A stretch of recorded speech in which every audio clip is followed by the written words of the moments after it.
혹시 세상 모든 사람들은 다 누군가를 섬기고 있다는 사실을 아시나요? 다시 말해 하나님을 섬기고 있지 않다면 분명 다른 무엇인가를 섬기고 있다는 것입니다. 그래서 사람들이 섬기는 그 무엇인가를 성경에서는 우상이라고 말하고 있습니다. 오늘 본문에서도 시편 기자는 이 우상에 대한 말씀을 하고 있습니다. 그 당시에는 대부분의 나라가 우상을 섬겼습니다. 우상을 섬긴다는 게 뭘까요? 오늘 본문 15절에서 18절은 이렇게 말하고 있습니다. 이방 나라의 우상들은 은덩이나 금덩이일 뿐 사람이 손으로 만든 것이므로 입이 있어도 말을 못하고 눈이 있어도 볼 수 없고 귀가 있어도 듣지 못하고 입으로 숨도 쉴 수 없으니 우상을 만든 자들과 우상을 의지하는 자들은 누구나 우상과 같이 될 것이다. 여러분, 우상 숭배는 어떻게 하는 거라고 말씀해 주시나요? 사람의 손으로 직접 만듭니다.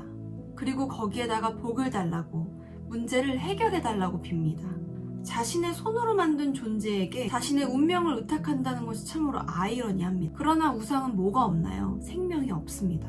당연히 죽은 존재이기 때문에 들을 수도 말할 수도 없습니다.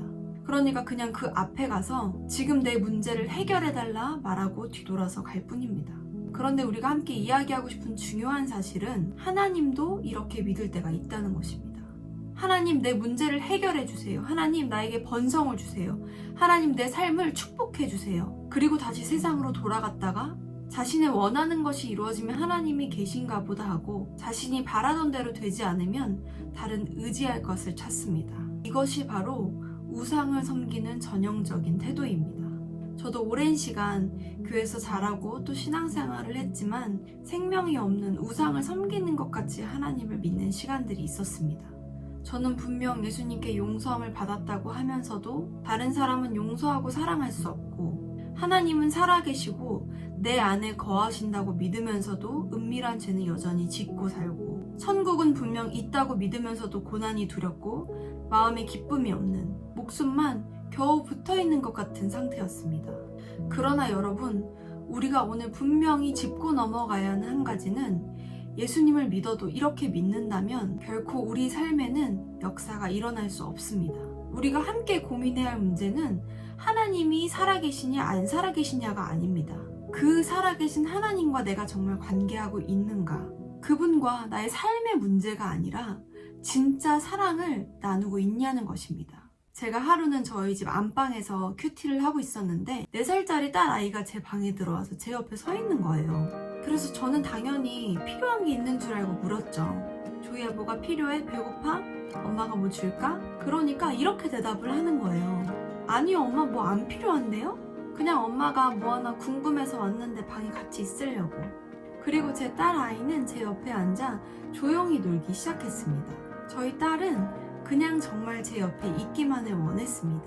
이것이 저희 딸에게는 아주 단순한 일이었지만 저의 아버지이신 하나님과의 관계를 묵상해보게 되는 시간이 되었습니다. 사랑하는 여러분, 우리가 하나님에 대해 수도 없이 듣고 또 믿기도 했지만 그저 우상을 섬기듯이 하나님 앞에 나아와서 문제 하나 해결해달라, 뭐 해달라, 그리고는 다시 세상으로 돌아갔던 것을 정말 회개하는 시간이 되기를 원합니다.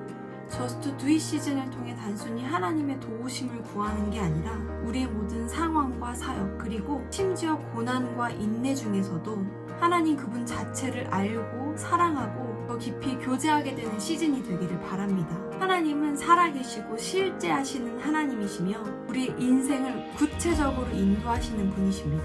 그분께부터 사랑을 나누는 시즌이 이미 우리 가운데 시작되었음을 선포합니다. 여러분을 너무 사랑하고 축복합니다.